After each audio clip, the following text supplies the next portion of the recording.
بسم اللہ الرحمن الرحیم۔ السلام علیکم viewers, Urdu the language with Nadia Pervaiz پر خوش آمدید۔ آج کا عنوان گزشتہ کے ساتھ پیوستہ ہے، اصلاح تلفظ۔ آج اس کا حصہ دوم ہے اور ہم جانیں گے صوتیات کی اہمیت کے حوالے سے۔ اگلے حصوں کی جانب چلیں گے اور وہ ہے سکون یا جزم۔ سب سے پہلے ہمیں یہ جاننا ہے کہ سکون کا مطلب کیا ہے۔ سکون کہتے ہیں خاموشی، قفل لگنا یا رک جانا۔ یہ ہلکی سی الٹی پیش ہوتی ہے اور جس حرف کی آواز کو روکنا ہو وہاں سکون یا جزم لگاتے ہیں۔ جس حرف کے اوپر یہ علامت ہو اسے ساکن کہتے ہیں۔ ساکن۔ اب ہے تشدید۔ جیسے کہ شدت سے ظاہر ہے، تشدید کا مطلب سب سے پہلے سمجھنا ضروری ہے۔ تشدید شدت سے نکلا ہے۔ تشدید ایسے لفظ پہ لگتی ہے جہاں پہ شدت دینا مقصود ہو یا زور دینا، جیسے کہ جنت اور لفظ ہے بچے۔ صوتیات کے حوالے سے اگلا لفظ ہے مد۔ یہ علامت الف پر لگائی جاتی ہے، ہم کہتے ہیں الف مد آ۔ یہ دیکھیے، ایسے الف کو ممدودہ کہتے ہیں۔ الف ممدودہ، جہاں آواز کو کھینچنا مقصود ہو وہاں الف مد آ لگاتے ہیں، زیادہ زور سے کھینچا جاتا ہے آواز کو۔ اردو زبان میں یہ علامت عربک سے آئی ہے، عربی سے آئی ہے۔ تلفظ کے حوالے سے تنوین۔ اگلا لفظ ہے تنوین۔ تنوین میں نون کی آواز پیدا ہو جاتی ہے، یعنی کہ آپ کے ناک میں نون کی آواز پیدا ہو جاتی ہے کسی حرف پر جب دو زبر یا دو زیر یا پھر دو پیش لگائے جاتے ہیں یا ان کا استعمال کیا جاتا ہے تو یہ تنوین کی علامت ہوتی ہے۔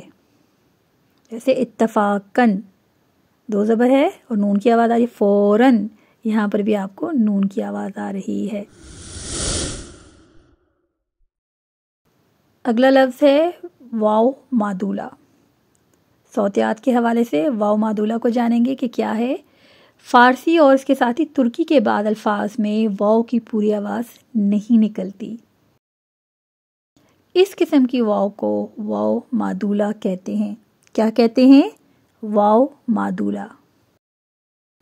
کبھی آواز کم آتی ہے اور کبھی بالکل یہ دب جاتی ہے۔ اس کے نیچے ایک خط کھینچ دیا جاتا ہے۔ یہ ایسی واو ہے جسے دبا کر برابر کر دیا گیا ہو، وہ واو مادولہ کہلاتا ہے۔ اس کی مثالیں کچھ اس طرح سے ہیں۔ بعض میں بہت کم آواز نکلتی ہے اور بعض الفاظ میں واو کی آواز نکلتی ہی نہیں ہے۔ تو مثال سے سمجھیں گے، مثلاً خواہش۔ اب آپ اسے خواہش کہیں گے۔ خواب، واو کی آواز دیں گے تو یہ رانگ ہے، خواب۔ خوش، خوش، خوش نہیں ہے، خوش ہے۔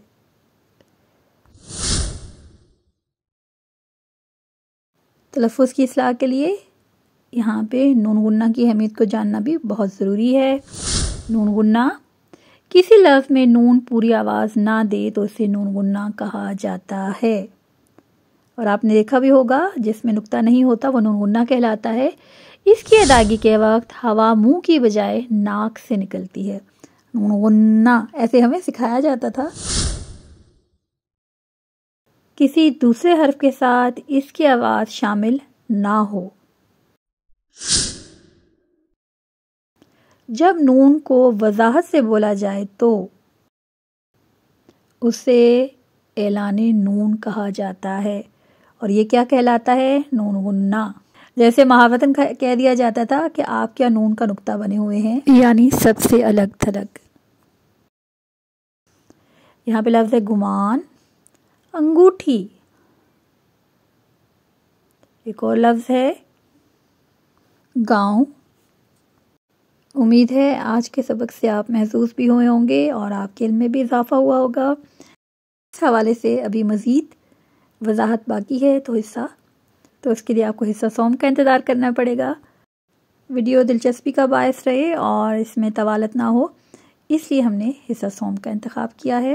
ویڈیو پسند آئی ہے تو شیئر لازمی کریں، اور ہمارے چینل پر نئے ہیں تو چینل کو سبسکرائب کریں۔ کمنٹ باکس میں اپنا سوال کر سکتے ہیں۔ آخر میں دعا ہے اللہ پاک سے کہ اللہ پاک ہمارے علم اور فیض میں برکت اور اضافہ فرمائے اور ہمیں دیے سے دیا جلانے کی توفیق نصیب فرمائے۔ ملیں گے جلد ہی نیکسٹ ویڈیو میں۔ آپ کی سماعتوں کا شکریہ۔ تب تک اللہ نگہبان۔